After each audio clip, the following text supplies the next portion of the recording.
Bapak Ibu yang terkasih di dalam Tuhan, ketika berkaitan dengan kelahiran seorang anak, yang sering menjadi sorotan adalah sosok ibunya. Ya jelas saja, karena ibulah yang mengandung selama 9 bulan dan kemudian harus menjalani berbagai perubahan dalam dirinya selama proses kehamilan berlangsung.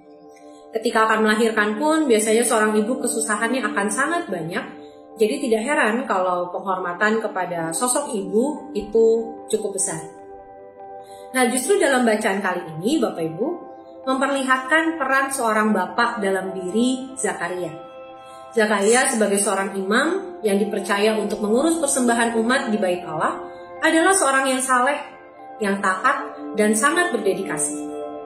Walaupun dituliskan bahwa istrinya yang bernama Elisabeth itu mandul, tetapi doa Zakaria ternyata terus dinaikkan, yaitu tentang keinginannya akan adanya seorang anak di dalam keluarganya. Maka dari itu ketika malaikat Tuhan menghampiri dia, menampakkan diri kepada Zakaria, ia mengatakan, doamu telah dikabulkan. Sosok bapak, ayah, atau laki-laki ternyata juga merupakan bagian yang penting loh dalam keluarga, termasuk juga di dalam perkembangan anak-anak. Tanpa adanya peran ayah, maka akan ada sisi yang kosong dari tumbuh kembang anak yang kemungkinan besar akan berpengaruh pada perilakunya ketika seorang anak itu beranjak dewasa. Dan dalam tradisi Yahudi, peran laki-laki atau bapak dalam keluarga juga adalah sebagai seorang imam. Tanpa bermaksud mengecilkan peran para ibu, sosok ayahlah yang sebenarnya lebih diutamakan di dalam tradisi Yahudi. Karena mereka juga akan mengajarkan hukum Taurat Tuhan secara turun-temurun bagi anak cucu mereka. Nah, walaupun demikian, sebenarnya Tuhan menghadirkan baik ayah maupun ibu sebagai pelindung dan pengasuh bagi anak-anak. Mereka berdua akan saling melengkapi dan memberikan yang terbaik selalu untuk buah hatinya. Kalau Tuhan saja memikirkan bagaimana nasib manusia beserta dengan orang tua dan anak-anaknya, maka Tuhan juga akan memperhatikan kita lebih lagi setiap orang. Kita semua diperhatikan oleh Tuhan. Kalau sosok ayah atau ibu saja sedemikian penting, apalagi Tuhan kita. Dia kita panggil sebagai Bapa, sosok yang begitu dekat dengan kita. Bapa juga berperan di dalam kehidupan kita, anak-anaknya. Dan tentu, terlebih dari itu, Bapa juga akan memberikan yang terbaik buat kita.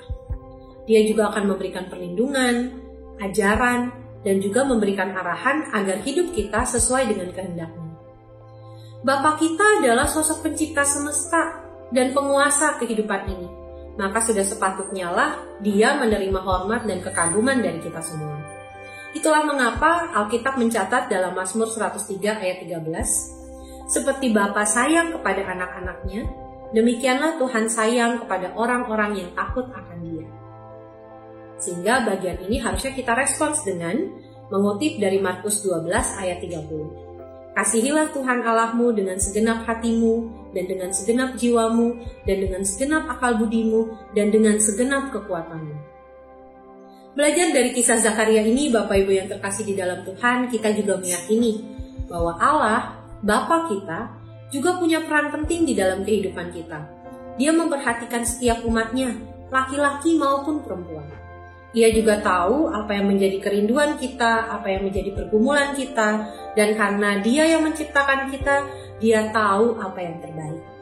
Dia juga yang akan memberikan sesuatu yang indah seturut dengan kehendaknya, seturut dengan waktunya. Maka dari itu, mari kita terus mendekatkan diri kepada Allah Bapa kita, karena Dialah sumber kehidupan kita, segala-galanya bagi kita. Belajar dari Zakaria, kiranya kita tetap hidup saleh, dan kiranya setiap doa dan pergumulan kita didengar oleh Tuhan. Tuhan memberkati.